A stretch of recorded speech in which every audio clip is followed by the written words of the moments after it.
नमस्ते दोस्तों, आपका स्वागत है एजे इलेक्ट्रिकल ज्ञान यूट्यूब चैनल पर।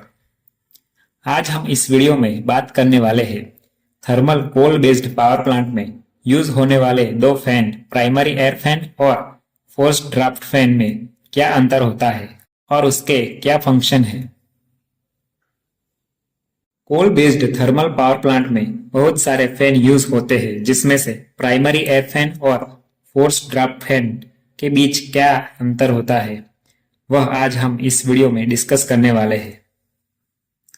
कोल बेस्ड थर्मल पावर प्लांट में जो कोल बाय ट्रेन आता है वह साइज में ज्यादा बड़ा होता है। इस कोल के बेहतर कंबशन के लिए इस कोल को क्रशर और कोल मिल के जरिए पाउडर फॉर्म में बदला जाता है, जिससे कोल का सरफेस एरिया इंक्रीज होता है और कोल का सही से कंबशन होता है और हम कोल की मैक्सिमम केमिकल एनर्जी को हीट एनर्जी में कन्वर्ट कर सकते हैं। जब कोल मिल में कोल पाउडर फॉर्म में कन्वर्ट हो जाता है, तब इस कोल को बॉयलर के फर्नेस के बर्नर तक ले जाने के लिए हमें प्रेशराइज्ड एयर की जरूरत होती है, जो कि ड्राई और गर्म हो। कोल को कोल मिल से फर्नेस के बर्नर तक ले जाने के लिए जो एयर यूज होती है उसे प्राइमरी एयर कहते हैं और प्राइमरी एयर को एटमॉस्फेयर में से प्रेशर के साथ खींचने का काम जो फैन करता है उसे प्राइमरी एयर फैन या पीए फैन कहते हैं। प्राइमरी एयर का मेन फंक्शन होता है पल्वराइज कोल को ड्राई करना और बॉयलर फर्नेस के बर्नर तक ट्रांसपोर्ट करना। प्राइमरी एयर फैन एटमॉस्फेयर में से एयर को प्रेशर के साथ सक्शन करता है और प्राइमरी एयर प्रीहीटर से होते हुए कोल मिल में जाती है और पल्वराइज कोल को साथ में लेकर बॉयलर के फर्नेस बर्नर तक ले जाती है।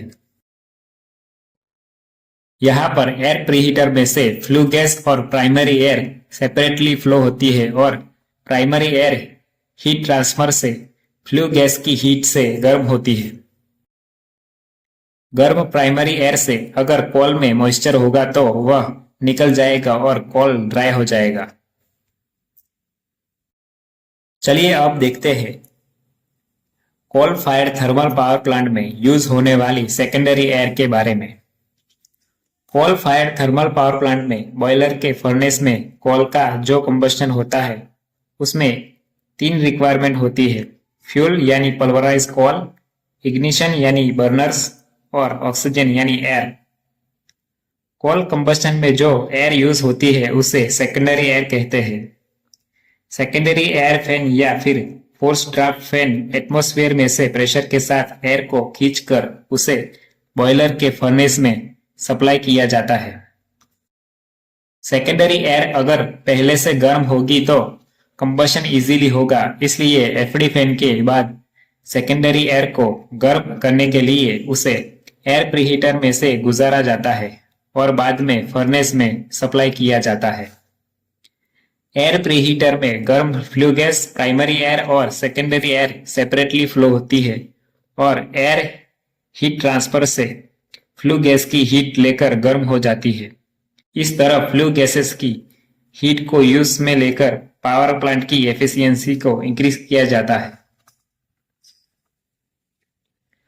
अब गर्म सेकेंडरी एयर को बॉयलर के फर्नेस में कोल कंबशन के लिए सप्लाई किया जाता है ताकि कोल का परफेक्ट कंबशन हो सके। यहाँ पर प्राइमरी एयर के कंपेयर में सेकेंडरी एयर की रिक्वायरमेंट ज्यादा होने से प्राइमरी एयर फैन यानी पीए फैन की कैपेसिटी एफडी फैन या सेकेंडरी एयर फैन से कम होती है और एफडी फैन की कैपेसिटी ज्यादा होती है। तो ये था coal based thermal power plant में यूज होने वाले प्राइमरी एयर फैन और सेकेंडरी एयर फैन यानी फोर्स्ड ड्राफ्ट फैन के बीच के अंतर के बारे में।